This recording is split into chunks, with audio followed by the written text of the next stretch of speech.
ಹೀಗೆ ಹುಳಿ ಹುಳಿಯಾಗಿ ಖಾರವಾಗಿ ಕಾಯಿ ಟೊಮೆಟೊ ಚಟ್ನಿ ಜೊತೆ ಗರಿಗರಿಯಾದಂತಹ ಬಿಸಿ ಬಿಸಿಯಾದಂತಹ ಅಕ್ಕಿ ರೊಟ್ಟಿ ಇದ್ದರೆ ತಿನ್ನೋದಕ್ಕೆ ಎಷ್ಟು ರುಚಿಯಾಗಿರುತ್ತೆ ಅಲ್ವಾ.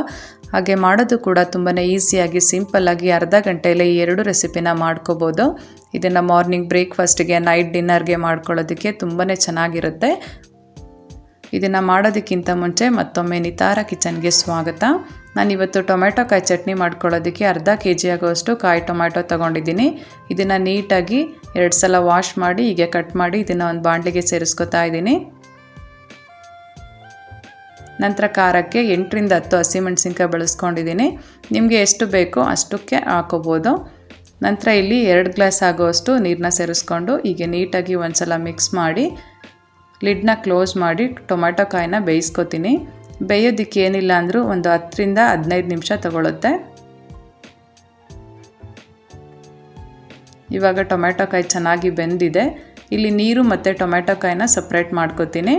ಮಾಡಿಕೊಂಡು ಟೊಮೆಟೊ ಕಾಯೆಲ್ಲ ಪೂರ್ತಿ ತಣ್ಣಗಾಗೋವರೆಗೂ ಬಿಟ್ಟು ನಂತರ ಇದನ್ನು ಒಂದು ಮಿಕ್ಸಿ ಜಾರಿಗೆ ಸೇರಿಸ್ಕೊತೀನಿ.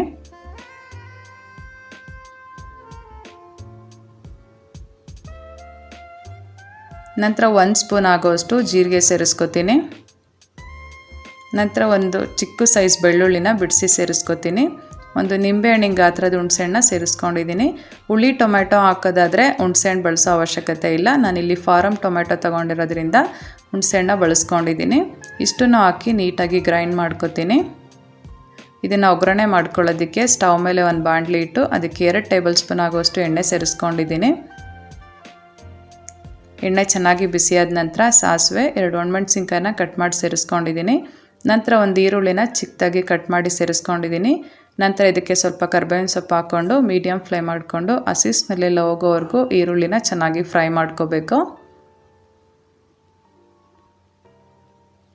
ಚೆನ್ನಾಗಿ ಫ್ರೈ ಆದ ನಂತರ ಇದಕ್ಕೆ ರುಬ್ಬಿರೋ ಅಂಥ ಟೊಮೆಟೊ ಕಾಯಿ ಮಸಾಲಾನ ಸೇರಿಸ್ಕೊಂಡಿದ್ದೀನಿ. ನಂತರ ಜಾರಿಗೆ ಸ್ವಲ್ಪ ನೀರು ಹಾಕ್ಕೊಂಡು ಅದನ್ನು ಸಹ ಸೇರಿಸ್ಕೊಂಡಿದ್ದೀನಿ. ನಂತರ ಬೇಯಿಸ್ಕೊಂಡಿರೋ ಅಂಥ ಟೊಮೆಟೊ ಕಾಯಿ ರಸನೂ ಸಹ ಹಾಕ್ಕೊಂಡಿದ್ದೀನಿ. ಇಷ್ಟನ್ನು ಹಾಕಿ ಹೀಗೆ ನೀಟಾಗಿ ಒಂದು ಸಲ ಮಿಕ್ಸ್ ಮಾಡ್ಕೊತೀನಿ. ಮಿಕ್ಸ್ ಮಾಡ್ಕೊಂಡ ನಂತರ ಇದಕ್ಕೆ ರುಚಿಗೆ ಬೇಕಾಗಿರೋ ಅಷ್ಟು ಕಲ್ಲುಪ್ಪು ಸೇರಿಸ್ಕೊಂಡಿದ್ದೀನಿ. ನಂತರ ಸ್ವಲ್ಪ ಕೊತ್ತಂಬರಿ ಸೊಪ್ಪನ್ನ ಹಾಕ್ಕೊಂಡು ಮತ್ತೊಂದು ಸಲ ಹೀಗೆ ನೀಟಾಗಿ ಮಿಕ್ಸ್ ಮಾಡಿ ಒಂದು ಕುದಿ ಬರೋವರೆಗೂ ಕುದಿಸ್ಕೋಬೇಕು.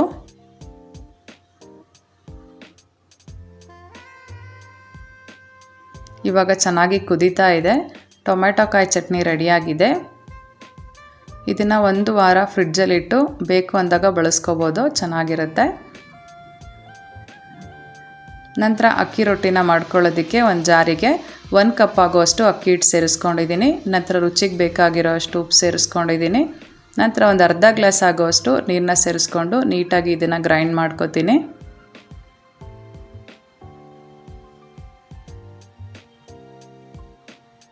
ಈಗ ಗ್ರೈಂಡ್ ಮಾಡ್ಕೊಂಡಿರೋ ಅಂಥ ಹಿಟ್ಟನ್ನು ಒಂದು ಬೌಲ್ಗೆ ಸೇರಿಸ್ಕೊತಾ ಇದ್ದೀನಿ. ಈ ಕನ್ಸಿಸ್ಟೆನ್ಸಿ ಇರಬೇಕು. ಹೀಗೆ ದೋಸೆ ಹಿಟ್ಟು ಕನ್ಸಿಸ್ಟೆನ್ಸಿ ಇದ್ದರೆ ಸಾಕು. ನಂತರ ಇದನ್ನು ಒಂದು ರೊಟ್ಟಿ ತವಾದ ಮೇಲೆ ಹೀಗೆ ದೋಸೆ ಥರ ಹಾಕೋತೀನಿ.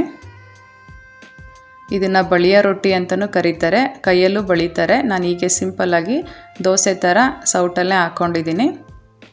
ನಂತರ ಲಿಡ್ನ ಕ್ಲೋಸ್ ಮಾಡಿ ರೊಟ್ಟಿನ ಬೇಯಿಸ್ಕೊತೀನಿ.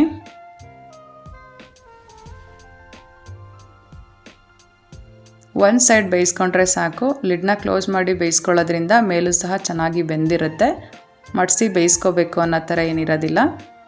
ಹೀಗೆ ನೀಟಾಗಿ ಫೋಲ್ಡ್ ಮಾಡ್ಕೋತೀನಿ. ತುಂಬಾ ಸಿಂಪಲ್ಲಾಗಿ ಕಡಿಮೆ ಸಮಯದಲ್ಲೇ ರೊಟ್ಟಿನ ಮಾಡ್ಕೋಬೋದು. ಈ ರೆಸಿಪಿ ನಿಮಗೂ ಇಷ್ಟ ಆಗಿದೆ ಅನ್ಕೋತೀನಿ. ಇಷ್ಟ ಆಗಿದ್ದಲ್ಲಿ ಪ್ಲೀಸ್ ಲೈಕ್, ಕಮೆಂಟ್, ಶೇರ್ ಮಾಡಿ. ಇನ್ನಷ್ಟು ಈಸಿ ರೆಸಿಪಿಗಾಗಿ ನನ್ನ ಚಾನಲ್ನ ಸಬ್ಸ್ಕ್ರೈಬ್ ಮಾಡಿ. Thank you all.